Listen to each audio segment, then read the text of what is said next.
Salut tout le monde et bienvenue dans cette nouvelle émission donc du Global Street Trader Academy. Ici François Ablé pour animer cette émission. Alors aujourd'hui je vais développer un terme, je vais donner mon point de vue sur un thème qui revient également assez souvent. Il s'agit de le fameux débat entre les traders, la comparaison entre les traders institutionnels et les traders particuliers, c'est-à-dire vous et moi. Alors, bien sûr, si vous n'êtes pas encore inscrit à notre page Facebook, je vous invite à le faire. Donc, il s'agit donc du Global Street Trader Academy, GSTA, ce que vous pouvez retrouver sur Facebook et également sur YouTube parce que nous postons le même contenu, donc le contenu du contenu éducatif et informatif. Donc dans les deux cas, ça fonctionne. Ou aussi à visiter notre site web qui est le www.gstacademy en un mot.com. Donc, GST academie.com. Voilà. Alors, trader particulier, trader institutionnel. Évidemment, la comparaison, il, il n'y a pas lieu de faire cette comparaison parce que ce n'est pas, il y a beaucoup de différences, mais vous n'avez pas à vous considérer c'est-à-dire qu'il y a des gens qui pensent que c'est presque péjoratif de se faire appeler trader particulier parce qu'il y a même une expression qui lui dit stupid retail trader. Donc ça veut dire que bon, les traders particuliers sont toujours en retard, ils prennent toujours de mauvaises décisions et voilà, ils sont toujours à côté de la plaque. Je pense que vous avez tort de raisonner ici parce que moi-même, j'ai eu la chance d'être au moins dans une salle de marché pendant plusieurs mois où j'ai travaillé en tant que stratégiste de marché. Et je peux vous dire, la seule différence entre un trader particulier et un trader institutionnel, ça ne tient que, en fait, il y a deux choses. C'est sur deux choses. C'est sur bien sûr, le capital, donc les capitaux qu'un trader particulier dispose sont différents, bien sûr, d'un capital qu'un trader institutionnel aussi dispose, parce que ce sont de gros fonds. On parle d'institutions, donc on parle de sociétés de gestion, on parle de hedge funds, on parle voilà, de ce qui est gros. Et au niveau d'un trader particulier, c'est à peu près des comptes, on va dire, des comptes d'épargne, des comptes de dépenses personnelles que certains particuliers utilisent pour faire de la spéculation. Donc, ça, c'est la première différence au niveau des capitaux. La deuxième chose et la dernière chose, bien sûr, il s'agit de l'environnement. Donc, comme vous voyez, moi, je suis dans mon bureau, je suis chez moi. Voilà, j'ai mes écrans devant moi, je parle avec vous. Lorsque je dois faire mes sessions de trading, j'ai tout ce qu'il faut avec moi. J'ai un petit terminal Bloomberg à côté de moi. J'ai d'autres ressources. J'ai aussi un écran à côté pour voir seulement pour voir les différentes news. Eh bien, dans une salle de marché, ce n'est pas comme ça. Donc, dans une salle de marché institutionnelle ou dans une salle de marché de banque, ce n'est pas comme ça. Dans la salle de marché, je me souviens quand j'étais encore là-bas, chaque matin, on faisait des débriefings de marché où vous avez le stratégiste, c'est-à-dire moi qui présentait les stratégies qu'on peut utiliser durant les semaines. Vous avez également un macroéconomiste qui est là pour vous parler du marché. Vous avez aussi un gestionnaire de risque qui va vous dire, ben, en fonction de ce qu'il a dit, voilà tel niveau, il ne faut pas rentrer en position parce que c'est un niveau qui est assez volatile, ainsi de suite. Vous avez après un préparateur psychologique qui est là pour savoir si les traders sont en forme, s'ils ne sont pas en forme, s'il y en a qu'on doit ramener chez eux, s'il y en a qui doivent laisser tomber aujourd'hui le marché. Et il y avait même une charte où il y avait plusieurs choses qui étaient écrites, une discipline voilà, de comportement pour s'assurer que chaque trader soit au top. Et puis vous avez aussi d'autres personnes aussi, des analystes techniques qui viennent pour faire l'analyse technique du marché. Vous avez des analystes fondamentaux qui viennent là, qui viennent parler, des fondamentaux qui parlent. Ils font des analyses fondamentales. Ils parlent également de la géopolitique, des choses comme ça. Alors, vous avez toutes ces personnes-là qui sont là. Et le trader, donc, c'est quoi le job d'un trader en fait? Je vous ai toujours dit, le job d'un trader, c'est uniquement pour gérer ses pertes et pour appuyer sur buy ou sell au moment où il faut. C'est tout. C'est tout ce qu'il fait. On a même des claviers, voilà, des claviers. Demandez à ceux qui travaillent dans les salles de marché ou des traders de banque, ils ont des claviers où il y a des touches qui sont là, qui sont marquées buy ou sell, et ils ont des téléphones à côté justement pour appeler, pour appeler soit d'autres traders ou bien des courtiers ou des brokers ou bien d'autres personnes qui sont dans le milieu financiers qui interviennent justement durant la transaction. Donc, vous voyez que le job d'un trader, c'est ça, c'est de gérer sa perte et également de s'assurer de prendre une très bonne position au moment où il faut et il doit faire donc ce qu'il faut au moment où il faut. Donc, en fonction de tout ce qu'on lui a dit, en fonction de tout ce qu'il a entendu ce matin de la part de stratégistes, de la part du macroéconomiste, de la part voilà, de l'analyse technique, de la part du gestionnaire des risques, il fait ce qu'il doit faire. Voilà.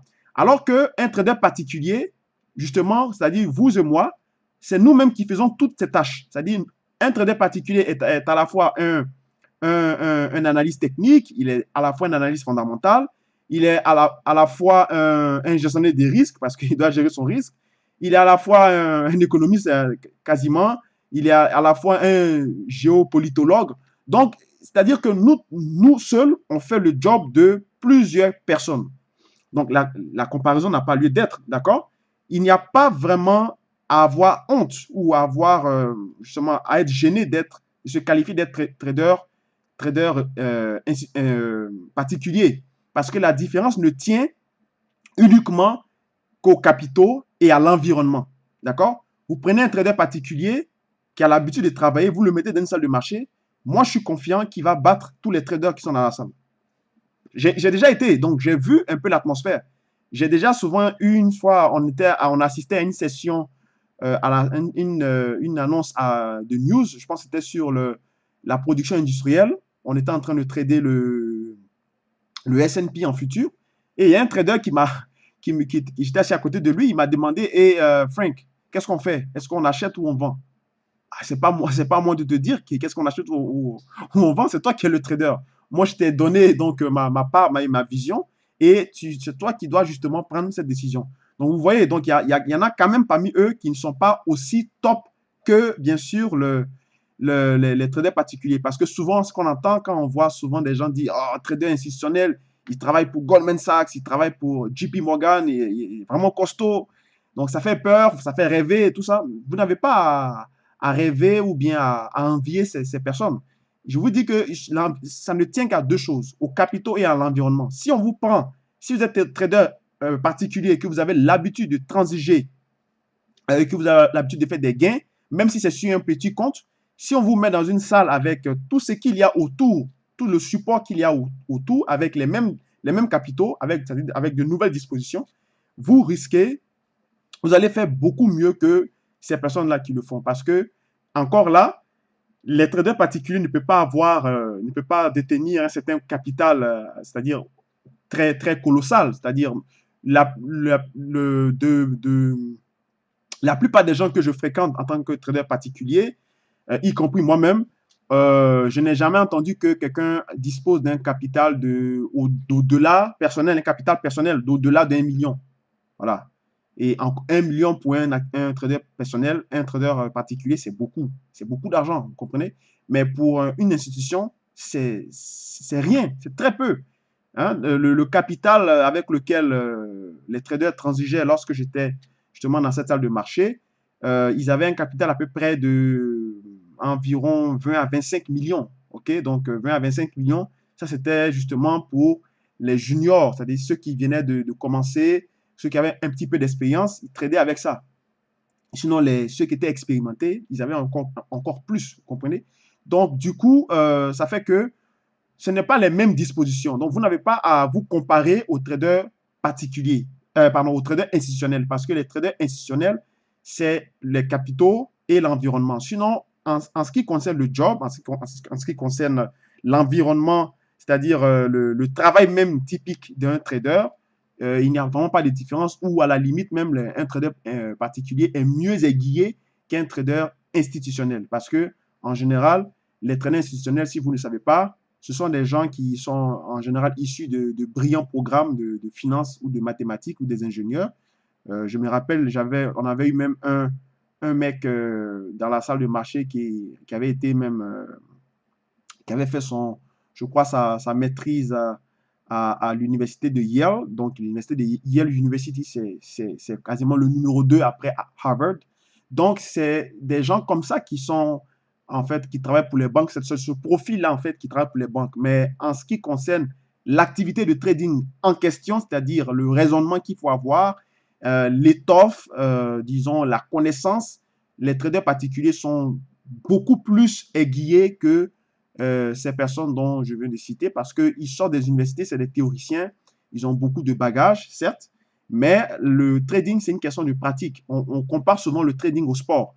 C'est une question de pratique. Le plus que vous êtes devant vos écrans, le plus que vous êtes devant vos graphes, ben, le plus que vous apprenez des choses et que vous pouvez donc répéter ou bien dupliquer ça pour ensuite justement faire des profits. Donc, ainsi s'achève donc cette émission. C'est une courte vidéo. C'était justement pour donner mon point de vue entre le trader particulier et le trader institutionnel. Moi, franchement, je me plais bien. Je suis très content d'être trader particulier parce que lorsque vous êtes trader institutionnel, vous n'avez pas la liberté.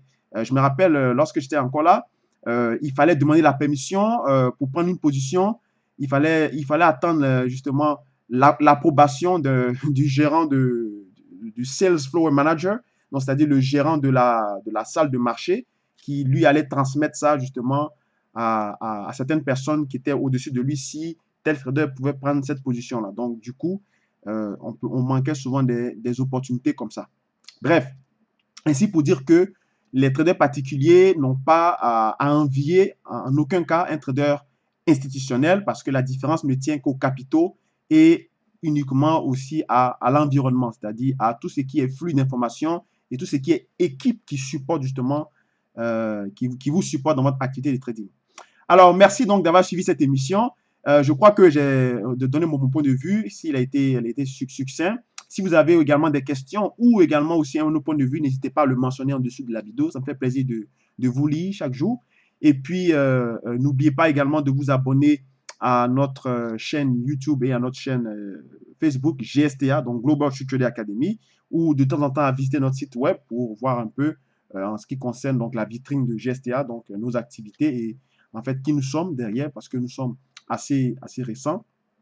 Et ben, nous sommes très contents justement de donner du contenu gratuit à tous les traders particuliers et à tous ceux également qui s'intéressent à la finance. Portez-vous bien et puis ben, je vous donne rendez-vous pour d'autres émissions. Allez, au revoir.